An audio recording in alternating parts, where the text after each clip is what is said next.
Hi, Kim Miller here with howtosellyourvideos.com. And today at NAB, I'm finally getting to meet Steve Holmes, who I worked with at Aberdeen Captioning.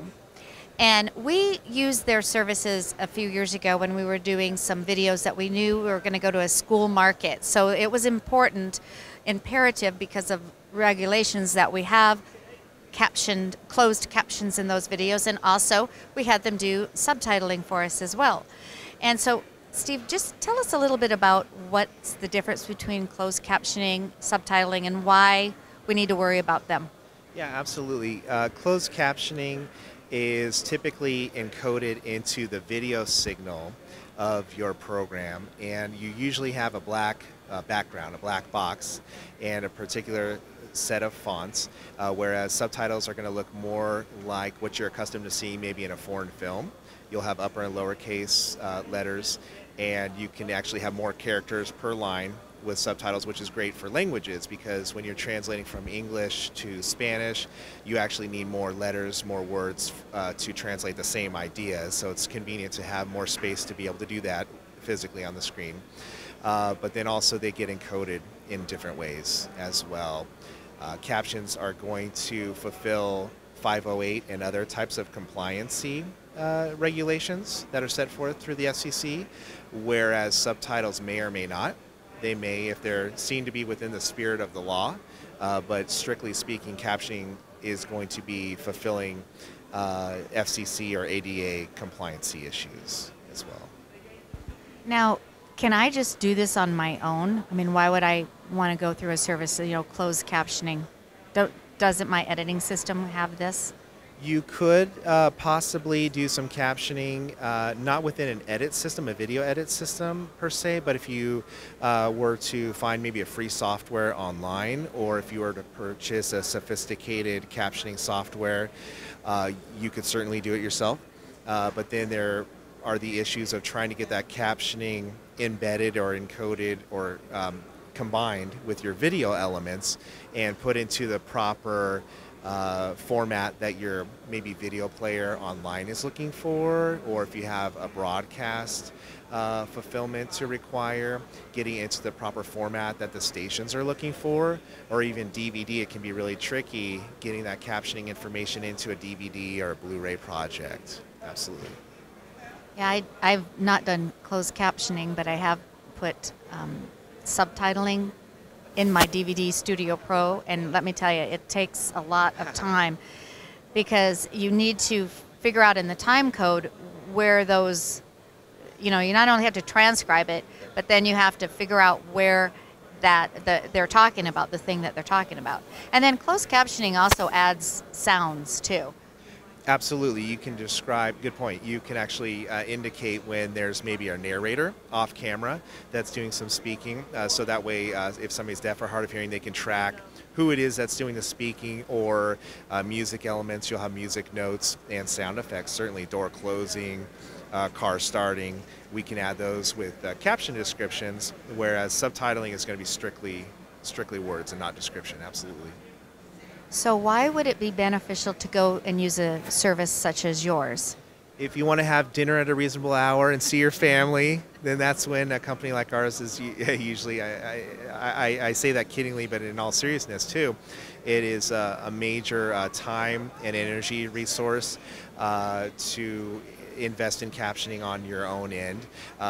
I read an article, I think, in one of the HD video magazines that indicated, yes, now you can do captioning for SD and HD and for a myriad of mediums, but by the end of the article it suggested outsourcing to a caption company just because it's so complicated, and particularly when you're trying to hit so many different mediums like TV, like the web, maybe YouTube or your mobile devices. There are just so many different elements that enter the equation, and particularly when you're trying to format something for a particular medium. It just becomes very cumbersome. Yeah, we've done some client work for a university, and they were not able to put the video on the website until they got it captioned. So we're finding a lot, like not just on DVDs or physical products, but it's also required for any way that they can access the information. Right, absolutely. And that has to do with 508 compliancy issues, as they're referred to as. There's a set of standards set forth by either the FCC or the ADA, Americans with Disabilities Act, and that require you to have your content captioned for accessibility reasons. And by law, you must have captions on your video if you're a government agency. And now even for content producers doing television broadcasts, if they're going to repurpose that content for the web, by summer of 2012, this year, you must have all that content captioned for the web as well.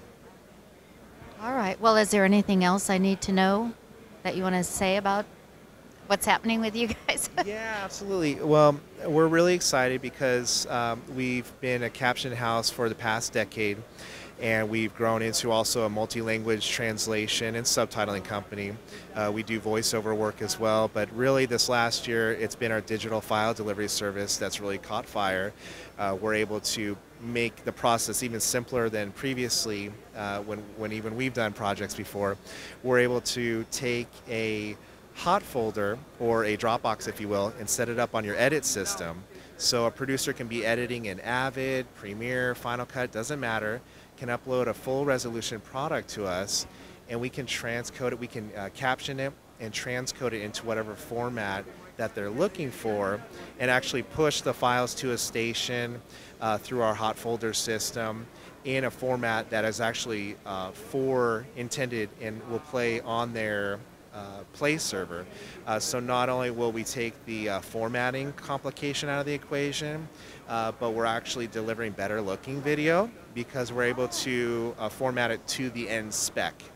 A lot of times you might have a station that says they can take an MPEG file, which is the closest thing to a universal standard, which really it's not, and we can deliver really exotic formats like an LXF, an MXF, a GXF, and really ultimately give them the producer a better looking program, take all of the complication out of it, and we can worry about the glossy eyes. Right? I'm starting to sound smarter than I really am here with this alphabet soup, but really the bottom line is we're basically this one-stop shop. There used to be pre-production, production, and post-production, and there's this ever-growing and more increasingly neglected fourth category that has to do with captioning, subtitling, and distribution, because there are so many formats now. That's just such virgin territory for so many producers.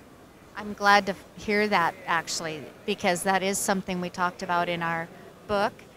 And something we struggled with is how to explain that, because there's that whole delivery system. Because people are like, well, should I sell it, video on demand, and then how do you deliver it? Right. And we actually have a couple of products out there that are just on the web, and we're having a hard time trying to find out how best to get that out there in a way that our end user can view it. Right, exactly. Well, I mean, that's even become our tagline, from edit to air, we'll get you there. And it even includes print. Even if we're doing publishing, we can deliver a translation for print.